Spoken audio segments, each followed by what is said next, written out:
just curious to know how, for people who are like this, both spouses are earning, how do you manage finances in a home? So, for instance, my idea is that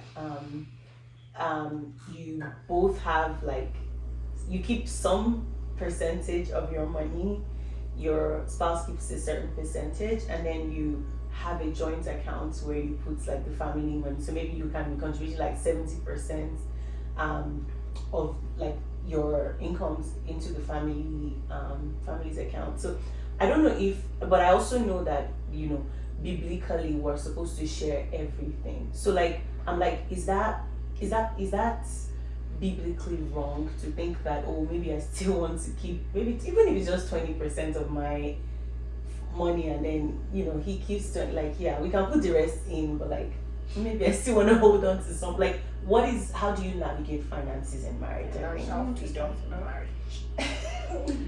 Uh, Because I was going to ask a question, but we have a video on sex and finance. yeah. But that video, and I know people have asked us to do sex separately, finance separately, but Some people are asking for an elaborate version of that video.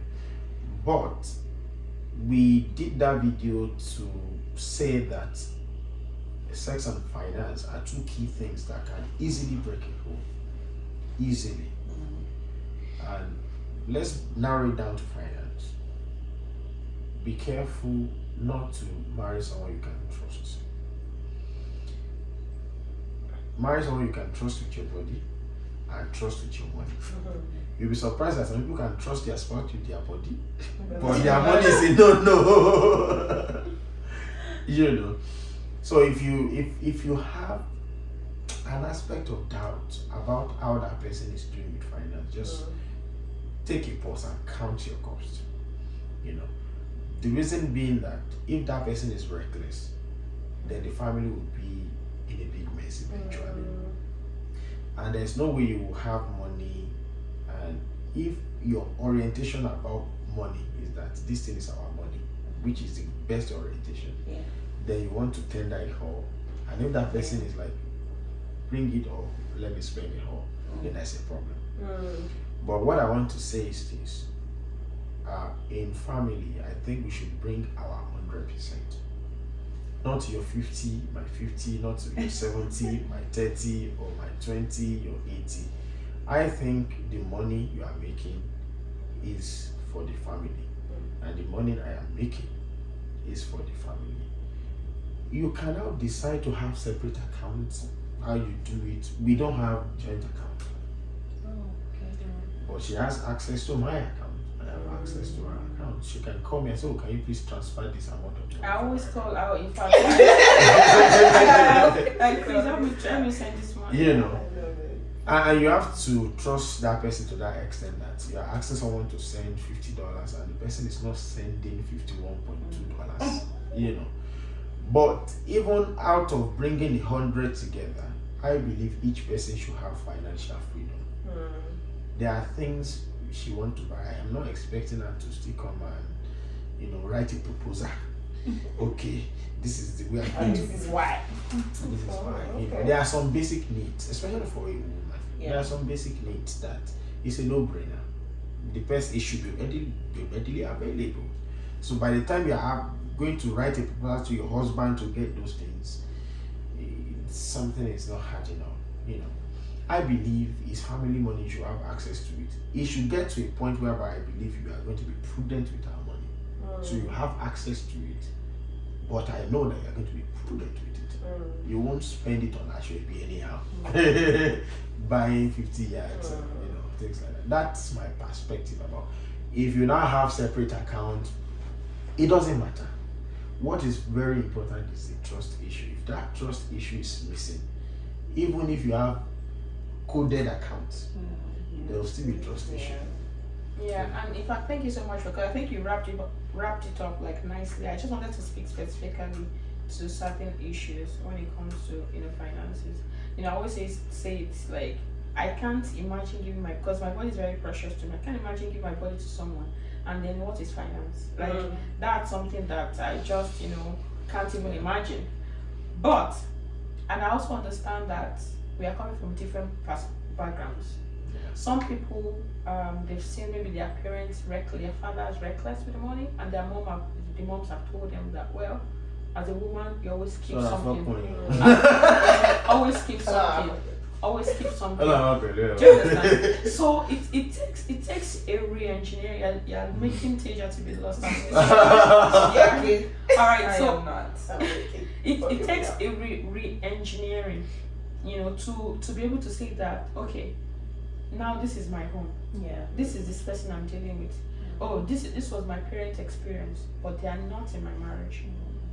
Because the way it works for us, like my husband has said, I see that whatever money comes to me, whatever money comes to us, to my husband, we are just a source. We're just a channel. So we're not sources. God is a source. We are just a channel for God to bless this family. So whether I'm the one earning more or if my husband earning more, we are just a channel. We are just channels. So whatever. In fact, and now I want to try submission. When I want to buy something, my husband is not going to ask me. But most times I just ask my husband that, oh, I want to buy this, and his default will just be okay. I remember there was a particular day, and I don't shop, like I don't even have the time, right? So this particular year I wanted to do photo shoot, right? So I went to Laura. I went to Laura that day. It was at work. I took break time. Like, I know Laura used to have like, I went there. This nice, and all that. And as I was shopping, and before then, anytime we were going to shop, I usually me and my husband that we go to shop. And me, when I go to shop, I just go to sales section first. But, so that particular day, I was the only one that went, so there was no way I could even be bouncing off ideas with him. When I saw this thing nice and all that, I just picked another one. After when I got home, I told my husband, in fact, today, my husband was like, oh, you bought it for yourself. Like, it didn't really matter to him, right? So I could have said that, well, after all, I'm also earning. No, but the fact that I know that it is now our money. I thought I owe him that. And so I was like, oh, it's not like you don't really used to shop now. Like you need it, so you buy it. And sometimes it's even the Holy Spirit that will tell me that you need that thing at that time.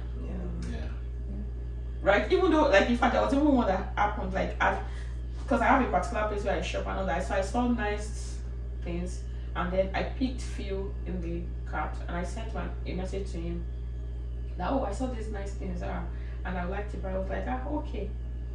And then the Holy Spirit was telling me that, do you need those things? Do you need those things? Like this thing I'm telling, like they kept, like till now I've not bought those things. They are still in the cart. Like, do you need those? Even though my husband already told me, okay.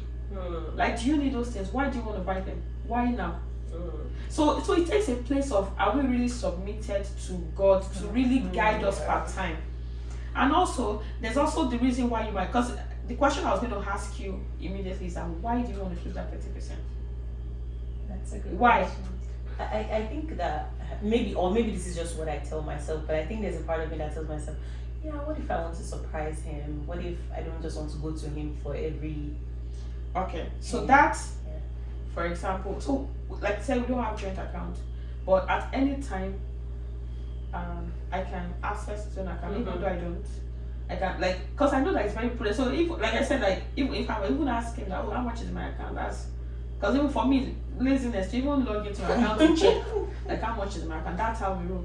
But it has also come from a place of trust, that I know that this guy is, like, he's even looking for how can we make more money to help the family. So I know that, and also one of the so I'll get me go to that surprise. I think that's the only disadvantage to joint account, and that's just the truth. That's the only because all the times I've surprised him, he knew that there was something coming. Because when you see that, okay, something that he's even the one that will pay. Maybe I use my credit card, he will pay the money. So but he will not just ask me. You already know that. So that's the only. I think it's a good problem. Do you understand? So that's the only thing. I wouldn't say because of that I want to keep, certain money. And no, I wouldn't do that. But another thing that could make one want to keep money is if you want to do things for your family. You understand? But I remember when we started, we said, okay, in fact, that's how we did it then. If we wanted to send something to mine, it will come out from my own account directly to them. So when they're seeing the alert, they're seeing my name. when we're saying this, my parents, it comes from his own account. So in that case, you cannot just be, if you are calling to thank the both of like so. Yeah. We are not so those are the kind of things. So it's like, oh, I'm also saying then that whatever we are doing for A, we are doing for B, and sometimes it might not be a comfortable thing at first. Be like, my parents have suffered so much, like why would you say that? But if you look at it, okay, we're a team now. Yeah. Let's just forget what has happened in the past. Yeah. How do we want to move forward from here? Right. To be honest, it also takes a place of sacrifice. Like it takes a place of compromise, in that certain regard. But you'll be saving yourself a lot of headache. I've seen people in mind, you say, oh, don't tell my wife that I gave you that money, that amount of money and all that. And also maybe, I don't know, maybe the woman will not be able to manage it, but what's the foundation? Right. Yeah, I know it's easy to just brush it like this. Yeah. We are not specialists We're in not finance. Yeah, it's just an and experience. family dynamics. But what we have said is just what is peculiar to us. But like I said earlier, know your spouse. Your spouse may be the best person on planet Earth, but may not just know how to handle money. Yeah. Help him. Yeah. Some men are like that. Yeah. You put money in them, they see somebody that needs money, they will do it before they think about it. It's not that they are trying to hurt the family finances. It's just a weakness. So you can help that person. Yeah. It can be who is better with finance. Let the person handle finance. Yeah. If you are the one that is better, handle it. If he's the one that is better, let him handle it. Some guys are very good with finances, up to Right. up to 1 cent. So let whoever is better in one aspect handle it. But if you realize that the person is not too good with managing it, help the person out. You don't let some cash be hanging And without I think give use. people benefit of doubt. So you've given benefit of doubt, maybe as people, because I'm sure some people will be watching and they're like, okay, how do I go about this? You can give them benefit of doubt. See how they would, spend, A certain amount. a certain amount, and of course wisdom. So I won't tell you to go and put when you know that this man is reckless with money. I won't tell you to go and then put and then now do a joint account that's only one signatory. When you know the name of so people come and say, oh, submission event, oh, yeah, they said, oh, this is what so please, like, what is peculiar to your own situation, right? Yeah. Give the benefit of that, and you that is giving benefit of doubt, prove yourself right, because you can't just expect always demand this thing. How have you shown that you are good at managing this, right? And prayer as well. Prayer is Just to very key. open it, because you won't operate more than the level of light that you have. Right. You can pray that God shine light on the person's understanding about finances and make better decisions with the money.